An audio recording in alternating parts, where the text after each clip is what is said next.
Aujourd'hui, nous allons parler de la mini-série Dracula, produite par la BBC et disponible pour nous en France sur Netflix depuis le vendredi, non, samedi, c'est sorti samedi, samedi 4 janvier 2020. Alors Dracula, qu'est-ce que c'est? Vous connaissez forcément le personnage, on ne le présente plus. Et donc Dracula, cette version-là de Dracula est inspirée du livre de Bram Stoker et a été modernisée clairement par le duo Mark Gatiss et Steven Moffat, qui ont droit notamment le Sherlock moderne avec Benedict Cumberbatch. Et donc là, c'est un peu le même exercice, c'est-à-dire que quelque part, on va reprendre le personnage mythique de Dracula, les personnages du roman, que ça soit Mina, Jonathan, qui c'est qu'on a d'autres, Van Helsing, enfin voilà, tous ces personnages-là, mais on va les réécrire, tout en gardant finalement, grosso modo, la trame classique, mais en proposant des focus sur des parties qui sont en général moins mises en avant, et une narration basée sur beaucoup de flashbacks. En tout cas, voilà. Moi j'ai vraiment beaucoup aimé. Je lis un peu partout, par-ci par-là, des gens qui sont déçus, qui aiment pas. Clairement, il y a un parti pris dans cette série. Je vais pas dire le contraire. C'est pas une bête adaptation ou remake ou reboot d'un Dracula classique. Je lisais une critique de l'ami Jonathan qui faisait la comparaison et qui disait notamment, après l'avoir vu, ne plus imaginer regarder le Dracula de Coppola, tellement il aurait vieilli, et je suis assez d'accord. Clairement, le Dracula de Coppola était jusque-là pour moi le canon de ce qui a pu être fait de mieux dans le genre. Là, cette mini-série, donc ces trois téléfilms finalement de 90 minutes, grosso modo,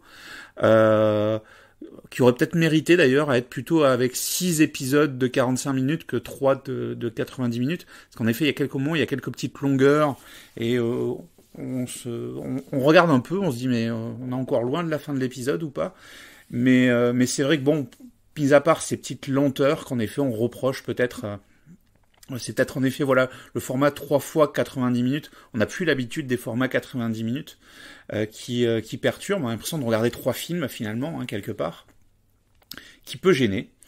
Par contre, c'est vrai que le découpage en 3 parties, alors sans rien spoiler, une première partie d'origine, une deuxième d'avancement, une troisième de conclusion. C'est un peu en 3 actes finalement, c'est vraiment ça, où chaque téléfilm a son introduction, son développement et sa conclusion.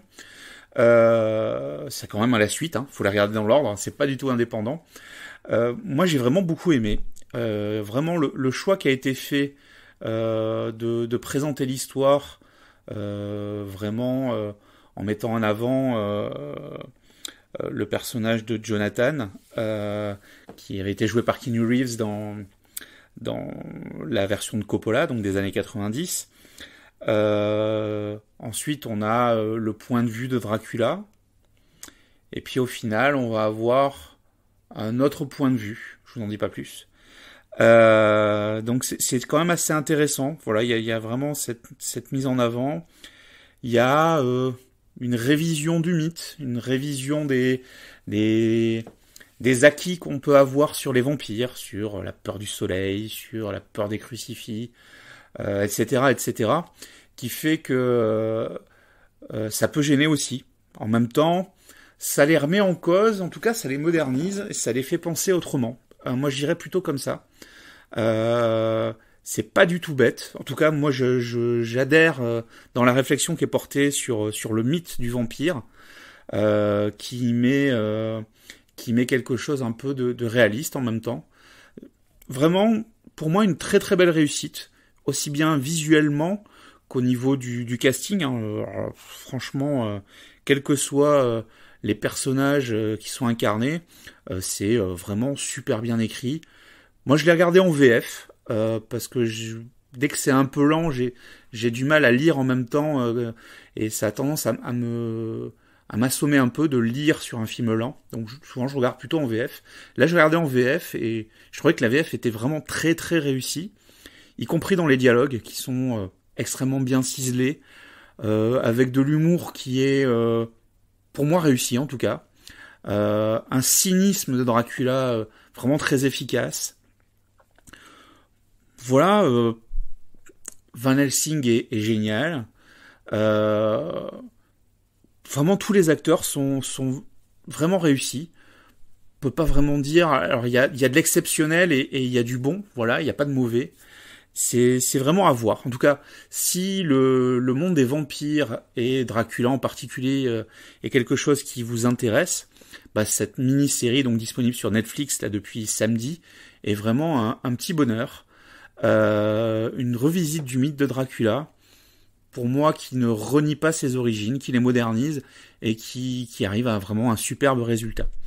Dites-moi ce que vous en pensez, n'hésitez pas en tout cas sur la page Facebook de ce podcast, donc sur SOMBL SVOD News, que vous pouvez trouver donc sur Facebook. N'hésitez pas à me faire des commentaires et à me dire ce que vous avez pensé, vous, de cette série. Attention, si vous spoilez, pensez bien à mettre un alerte spoiler à votre commentaire avant de poster. Sur ce, je vous dis à très vite pour d'autres chroniques sur les contenus disponibles sur les plateformes légales en France.